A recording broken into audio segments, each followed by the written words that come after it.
Sejauh saya menonton bola, saya tidak pernah melihat seorang pelatih yang datang di tengah kompetisi dan mereformasi semua aspek permainan dari pelatih lama bisa berhasil membawa tim tersebut ke arah yang lebih baik. 5-1 kekalahan dari Australia adalah contohnya.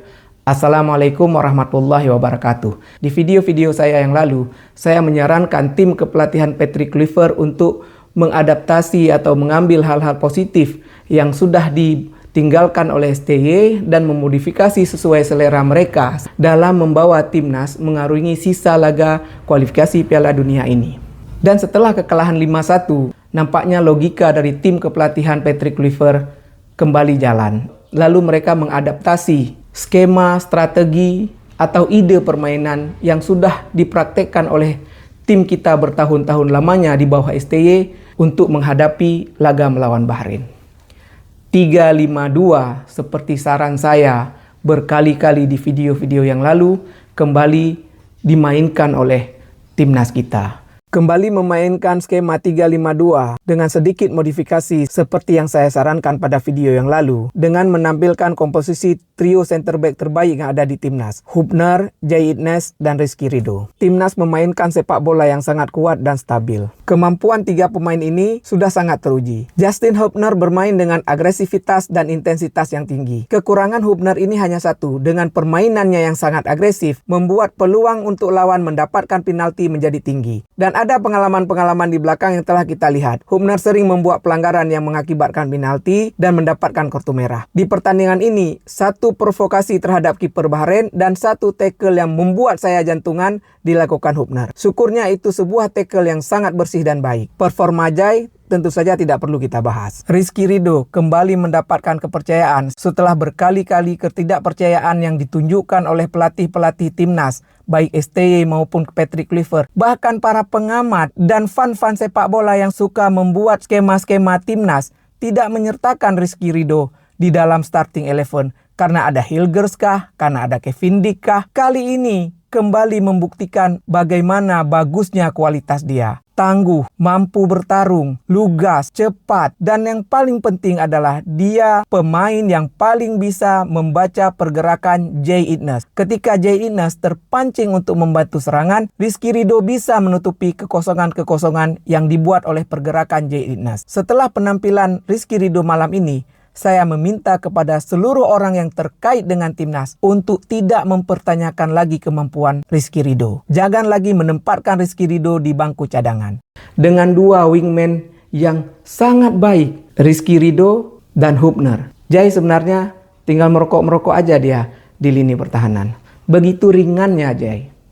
Begitu mudahnya Jay. Dalam pertandingan melawan Bahrain, ada dua yang perlu kita sorot yang menjadi kunci kemenangan timnas. Satu adalah kembali pakem 3-5-2 dengan sistem bertahan yang baik.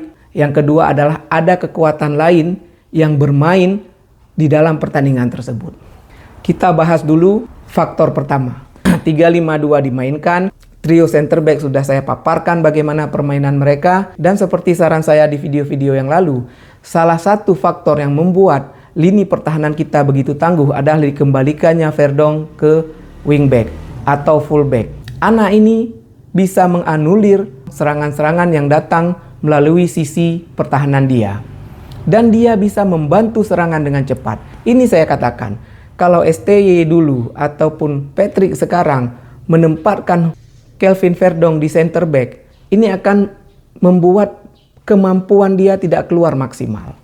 Kita membutuhkan dia bermain di fullback atau wingback. Dan lucunya Bahrain, sebegitu kuatnya Verdong bertahan dengan Hubner, Bahrain hampir sepanjang laga menyerang dari sisi Verdong. Kevin Dick, saya melihat sampai laga ketiga ini belum menampilkan permainan yang mencerminkan harga yang dilabelkan atas dia. Saya tidak menarik kata-kata saya bahwa Kevin Dick adalah pemain bagus yang mengerti cara bermain bola dengan baik. Dia melakukannya dengan baik. Overlapping, bertahan, overlapping. Tapi nampaknya dia tidak maksimal. Nampaknya kebingungan. Nampaknya seperti dia tidak mengenal teman di situ. Ini perlu diperbaiki oleh tim kepelatihan. Saya lihat di lini pertahanan itu satu kekurangan Kevin Dick yang tidak tampil cemerlang. Lalu lini pertahanan, 5 pemain yang bertahan ini sudah tampil sangat baik, sangat arogan. Saya jujur mengatakan selama saya menonton timnas, saya tidak pernah melihat lini pertahanan timnas sebagus ini, searogan ini. Walaupun saya sudah katakan di video-video dan Facebook saya bahwa lini pertahanan timnas adalah aspek terbaik dari tim yang telah dibentuk STY. Dan Patrick Kluivert harus memaksimalkannya.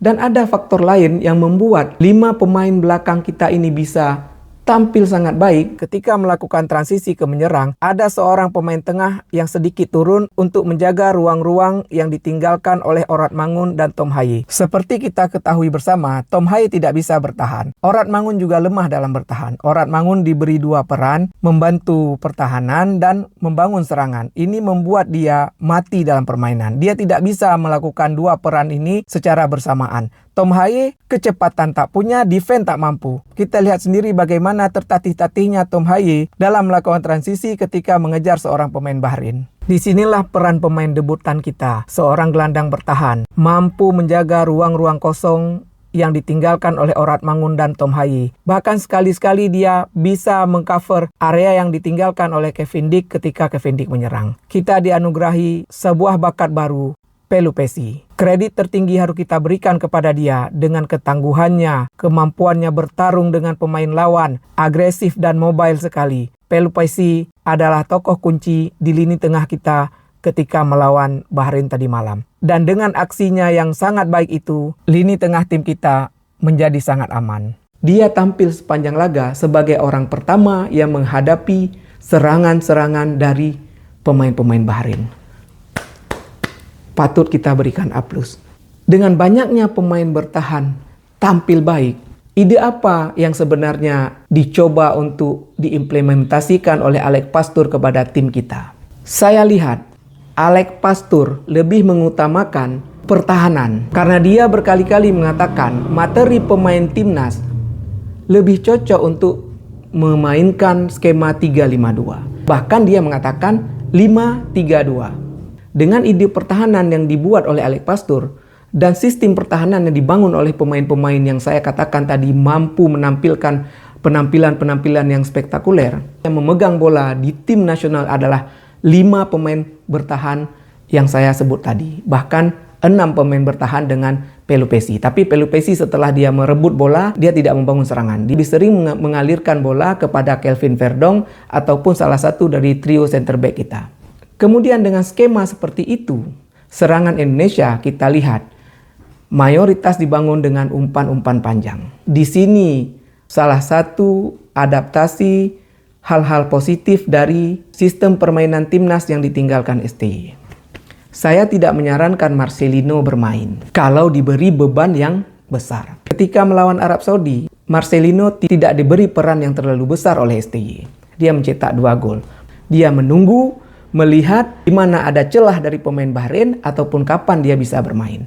Kali ini juga Marcelino berperan seperti itu. Dia tidak perlu bertahan, tidak perlu mencari bola, tidak perlu membangun serangan. Dia hanya menempatkan dirinya di tempat-tempat yang bisa melakukan terobosan ke pertahanan Bahrain.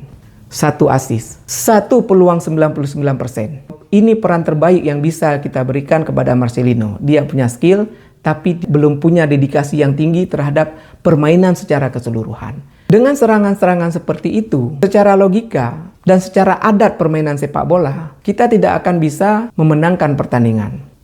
Kesimpulan dari semua yang saya jelaskan ini, bahwa tanpa mengecilkan peran para penyerang kita, ini belakanglah yang memenangkan pertandingan melawan Bahrain. Mengagumkan, satu faktor besar lagi yang membuat timnas mengalahkan Bahrain adalah kekuatan di luar timnas. Kalau kita melihat dan lebih mendetil memperhatikan tim Bahrain, ketika Bahrain melawan Australia, dia tampil sangat bagus, kualitasnya tinggi. Ketika Bahrain melawan Jepang, bahkan dia menampilkan permainan spektakuler. Tapi Bahrain seperti tidak bermain bola di laga melawan timnas. Itu karena ada kekuatan lain di luar tim yang menekan pemain Bahrain.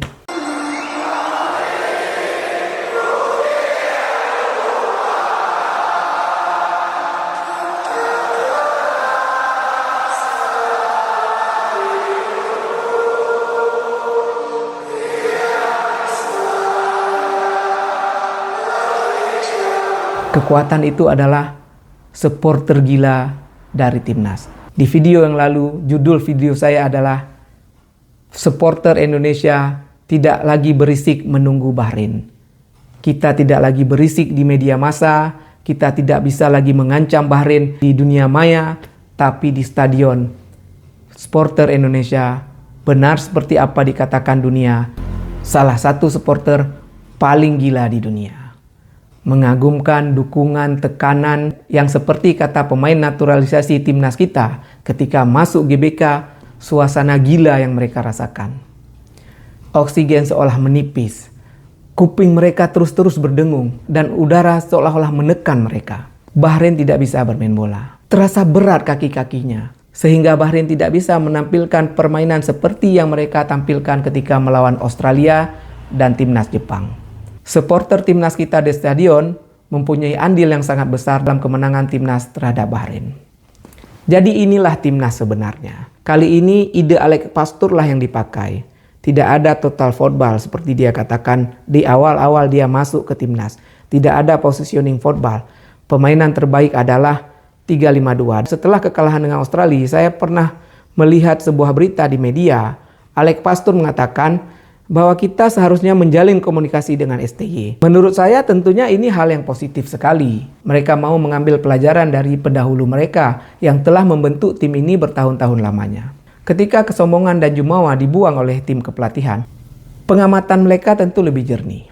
Sehingga mereka bisa menentukan bahwa skema terbaik bagi tim nasional kita saat ini adalah 3-5-2 bertahan dengan permainan yang pragmatis. Dengan permainan yang mengintip peluang-peluang. Dengan bagusnya lini pertahanan kita, bahkan saya bisa katakan menunjukkan penampilan yang spektakuler. Saya rasa ide-ide pragmatis, mengintip peluang, umpan-umpan jauh, itu yang terbaik untuk timnas kita. Dan saya rasa sedikit pengabaian bagi gelandang serang kita bisa kita maklumi. Jadi di babak kedua, apalagi di menit ke-70 ke atas, kita bisa melihat sebenarnya ini yang bermain pemain-pemain yang punya naluri defensif yang tinggi. Kecuali tinggal Ole. Dengan pemain yang punya naluri defensif tinggi ini juga, kita masih bisa melakukan tekanan ke Bahrain. Bahkan Eliano mendapatkan sebuah peluang 99% yang gagal dimanfaatkan. Timnas harus bermain dengan skema dan ide seperti ini sampai kita punya materi menyerang yang lebih baik. Assalamualaikum warahmatullahi wabarakatuh.